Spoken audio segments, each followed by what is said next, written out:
আসসালামু আলাইকুম। আজকে তোমাদেরকে আমি স্ক্রু গজের একটা মেজারমেন্ট করে দেখাবো। দেখতে পাচ্ছ আমার কাছে একটা স্ক্রু গজ আছে। যে কোনো ইনস্ট্রুমেন্টের ফার্স্ট কাজ হচ্ছে আমাদের দেখতে হবে এই ইনস্ট্রুমেন্টে কোনো ত্রুটি আছে কিনা। আর তোমাদেরকে গত ক্লাসে আমি দেখাইছিলাম ভার্নিয়ার স্কেল বা স্লাইড ক্যালিপার্সের একটা ভিডিও। স্লাইড ক্যালিপার্সের সাথে তুমি এখানে অনেক সামঞ্জস্য রাখতে পারো। যেমন স্লাইড ক্যালিপার্সের ভার্নিয়ার স্কেল যেটা ছিল সেটাতে তুমি এখানে রৈখিক স্কেলের সাথে কল্পনা করতে পারো। আর এখানে মেইন স্কেল স্লাইড ক্যালিপার্সে যেটা মেইন স্কেল ছিল এখানে সেটা রৈখিক স্কেল নামে তুমি চিন্তা করতে পারো। এখন দেখো এই যন্ত্রটাতে ইনস্ট্রুমেন্টটাতে কোনো ত্রুটি আছে কিনা সেটা আমরা দেখবো। দেখো এটারে যদি তুমি লেফট সাইডে ঘোরাও তাহলে এটা খুলে, আর যদি এটারে তুমি রাইট সাইডে ঘোরাও বা ক্লকওয়াইজ ঘোরাও তাহলে এটা আটকায়। তাহলে আমরা এখন দেখব এটাতে কোনো ত্রুটি আছে কিনা। যখন এটার দেখো এখন সম্পূর্ণ যখন আটকে গেছে তখন দেখো এটার রৈখিক স্কেলের 0 এবং মেইন স্কেলের যেটা 0 দেখো একদম মিশে গেছে, মানে কোনো, তাহলে বলতে পারি আমরা এখানে যন্ত্রটাতে কোনো ত্রুটি নাই। এখন আমরা এই যন্ত্রটা দিয়ে যত মেজারমেন্ট নিব সব কিছু সঠিক হবে।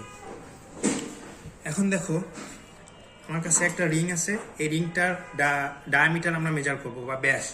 আমরা এটার ব্যাসটারে পরে যদি 2 দ্বারা ভাগ করি তাহলে সেটা রেডিয়াস বা ব্যাসার্ধ পাবো। তাহলে কি করতে হবে, প্রথমে এই স্ক্রুটারে ঘোরাইতে হবে লেফট সাইডে, অ্যান্টি ক্লকওয়াইজ ঘোরানোর পরে এটা এর মধ্যে আটকাইতে হবে।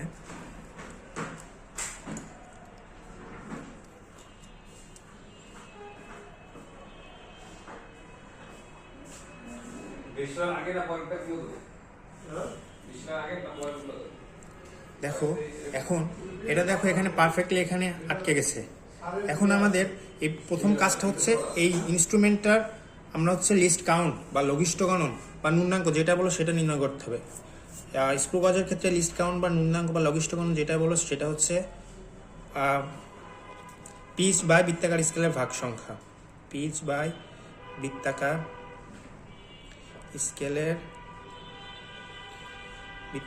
স্কেলের ভাগ সংখ্যা। পিচটা কি, পিচটার 3টা সংজ্ঞা দেওয়া যেতে পারে। পিচটা দেখো যখন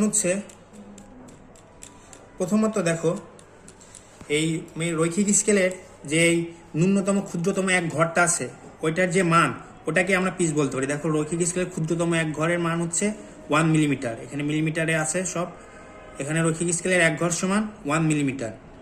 অথবা তুমি এটাকে এভাবে চিন্তা করতে পারো, পিচের 3টা সংজ্ঞা আছে। দেখো যখন মানে বৃত্তাকার স্কেলটাকে আমি এক ঘর ঘোরাবো, দেখো রৈখিক স্কেল বরাবর এটা কতটুকু দূরত্ব অতিক্রম করছে। এখানে দেখো 0-র সাথে 0 একদম মিশে আছে। এখন যখন আমি এটাকে এক ঘর ঘোরাবো,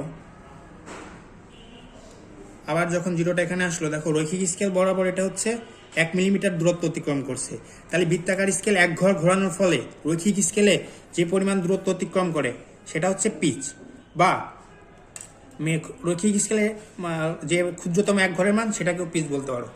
কারণ রৈখিক বৃত্তাকার স্কেলকে এক ঘর সম্পূর্ণ একটা সার্কেল রোটেশন দিলে রৈখিক স্কেল বরাবর 1 মিলিমিটার দূরত্ব অতিক্রম করবে। এটাকে এইভাবে বানানো হয়েছে।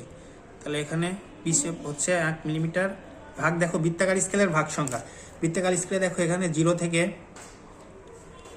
50 পর্যন্ত, 0 থেকে 45, 50, 0 থেকে 50টা মানে ভাগ করা আছে। তাহলে বৃত্তাকার স্কেলের ভাগ সংখ্যা 50। তাহলে লিস্ট কাউন্ট বা লঘিষ্ঠ গণন আমরা পেয়ে গেলাম কত, 1/50.02 মিলিমিটার। এটা স্ক্রু গজের লঘিষ্ঠ গণন বা লিস্ট কাউন্ট। এখন আমরা আবার মেজারমেন্টটা করি। প্রথমে রিংটাকে এর মধ্যে আটকাইতে হবে।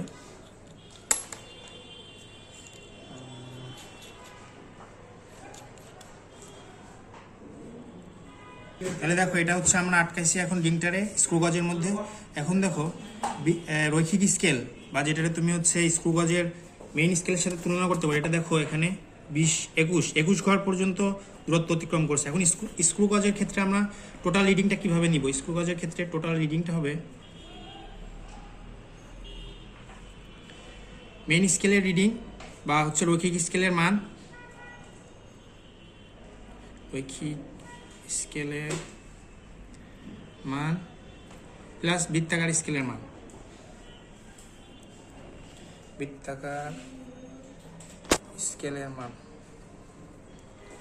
এখন দেখো রৈখিক স্কেলের মান, এখানে আমরা রৈখিক স্কেল বরাবর কতটুকু দূরত্ব অতিক্রম করছে, 21 মিলিমিটার বা 21 মিলিমিটার। এখন বৃত্তাকার স্কেলের মানটা কিভাবে বের করব? বৃত্তাকার স্কেলের মান সমান হচ্ছে লিস্ট কাউন্ট বা লঘিষ্ঠ গণন ইন্টু রৈখিক স্কেল। বৃত্তাকার স্কেল বরাবর দেখো কয় ঘর অতিক্রম করছে, বৃত্তাকার স্কেল বরাবর দেখো এখানে 5। বৃত্তাকার স্কেলের মানে কোন ঘরটা একদম রৈখিক স্কেল বরাবর একজ্যাক্ট, রৈখিক স্কেলের বেজের সাথে একজ্যাক্ট মিলে গেছে।